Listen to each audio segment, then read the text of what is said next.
Vous suivez la télévision Isanganiro. Bienvenue à ce journal dont voici le sommaire. L'existence des personnes sauvées malgré l'appartenance ethnique différente lors d'une crise témoigne qu'il y a des gens qui se rangent toujours du côté de la paix. C'est l'analyse de l'expert en justice transitionnelle.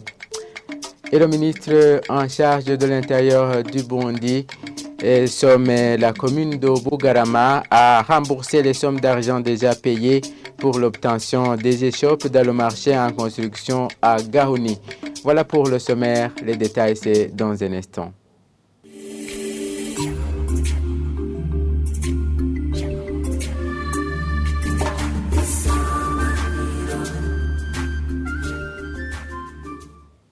Page justice transitionnelle pour ouvrir ce journal.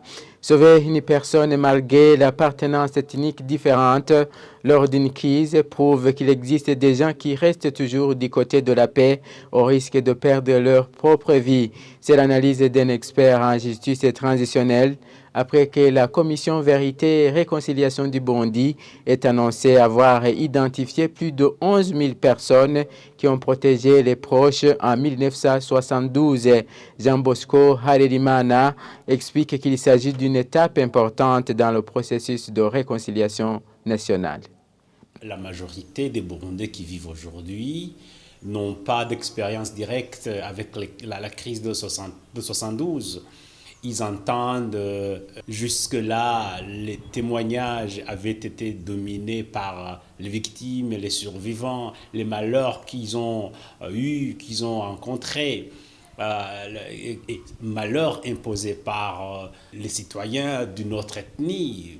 Voilà, ça vient nuancer, dire, ce n'était pas une ethnie, c'était des individus. Et dans ces individus, il y en a, oui, qui ont commis l'irréparable, qui ont tué, qui ont massacré, mais en même temps, dans ce contexte étendu, il y en a qui ont pris le risque de protéger les personnes d'une autre ethnie. Et donc, ça vient dire à la jeune génération que finalement, ce n'est pas un conflit si binaire entre Hutus et Tutsis comme tel, parce que les Hutus ont protégé les Tutsis ont protégé des Hutus au moment où les Hutus massacraient les Tutsis massacraient les Hutus. Effectivement, parce que ça change de narratif. Le narratif jusqu'ici avait été dominé par ce concept binaire de Hutu-Tutsi qui se sont massacrés. Mais voilà, maintenant, ça renvoie à comprendre que, tiens, il y a des gens qui ont œuvré pour la paix, pour la réconciliation, en cachant les personnes qui étaient recherchées, malgré le risque d'être eux-mêmes tués. Peut-être la sévère ira jusque-là. Il y en a qui ont été soit stigmatisés, soit bannis, ou qui ont encouru d'autres embûches parce que, justement, ils ont eu le courage de cacher les personnes d'une autre ethnie. La leçon principale, c'est que la mobilisation pour le mal n'est jamais totale. Il y en a de ces personnes qui sont toujours là, peut-être invisibles, mais qui œuvrent toujours pour la paix, quel que soit le prix à payer, qui œuvrent pour la réconciliation, quel que soit le coût du sacrifice. En page société, les textes d'application plutôt pour la mise en application de la nouvelle mesure régissant les retraités sont presque achevés. L'affirmation du secrétaire général et porte-parole du gouvernement burundais lors de l'émission publique des porte-paroles des institutions tenue cette semaine à Muramvya. D'après Prosper Naogwamiye, il reste à les soumettre au Conseil des ministres pour leur adoption.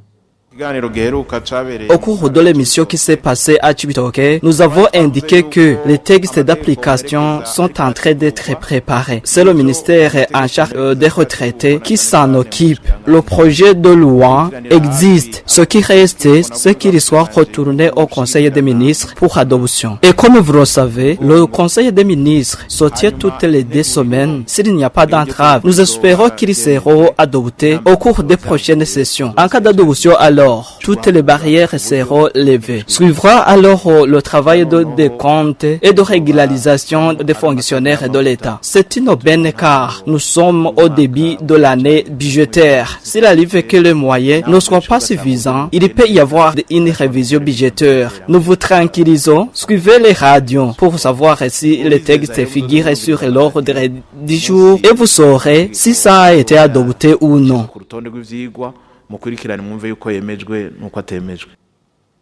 En page commerce, la production annuelle de la société sucrière de Mosso reste insuffisante à la demande de la population burundaise. Lors de cette émission publique, le porte-parole du ministère du Commerce a indiqué qu'ils appellent toujours d'autres investisseurs à l'importation de ce produit pour appuyer la Susumo. Onésime Niyukuri a déclaré que le ministère déplore toutefois la spéculation qui persiste dans sa commercialisation. Suivez Onésime Niyukuri, il est traduit par Moïse Misago.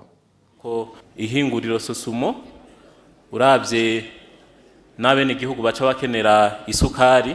On vous a informé que la société sucrière de Mosso n'arrive plus à produire une quantité pouvant suffire la demande locale. C'est pourquoi on a pris la décision de permettre à d'autres investisseurs d'appuyer la production du sucre de la Susumo. Ce que nous voulons vous dire ici, c'est qu'actuellement nous voulons l'implantation d'autres usines de production de sucre au Burundi. Déjà, dans la province de Rutana, il y a une usine en cours de construction.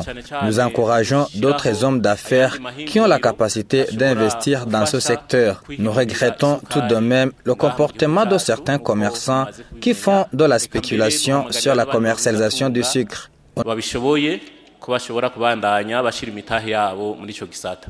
Ariko turanegura bayishikanye mu bibanza bagaca bayinyegeza canke ntibayidandaze ku giciro cyashinzwe na leta. Ntidushobora gushikira On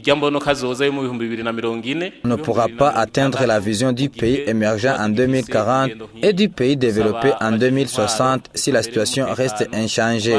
Nous appelons ainsi les autorités administratives et policières de continuer à faire respecter les prix de tous les produits. Nous demandons que des sanctions soient prises pour tous ces spéculateurs. Ils vont être rayés de la liste des commerçants grossistes du sucre et seront remplacés par d'autres qui respectent les mesures prises.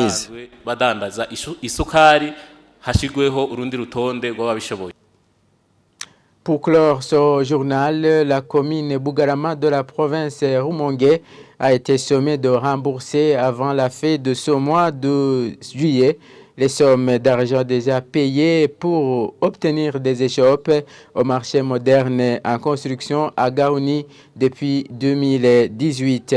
Martin Iteretse, ministre en charge de l'Intérieur, estime qu'il est illogique de faire payer de l'argent pour des échoppes qui ne sont pas encore disponibles. Jean-Pierre Misago.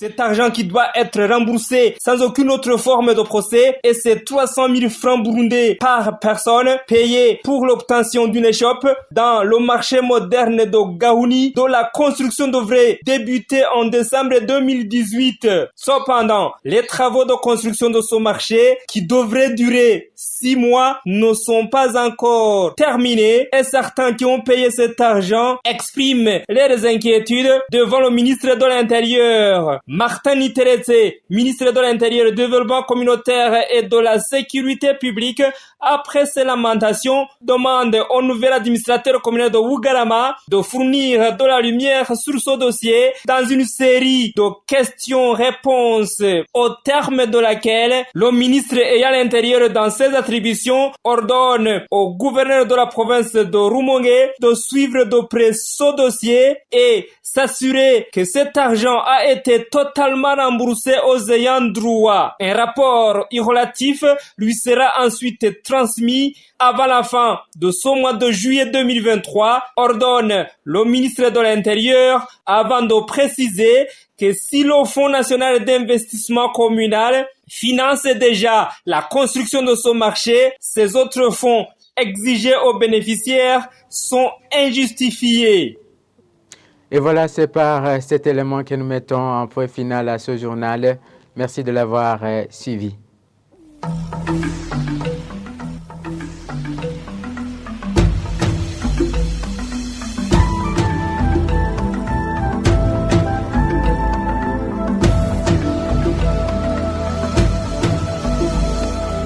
Africa.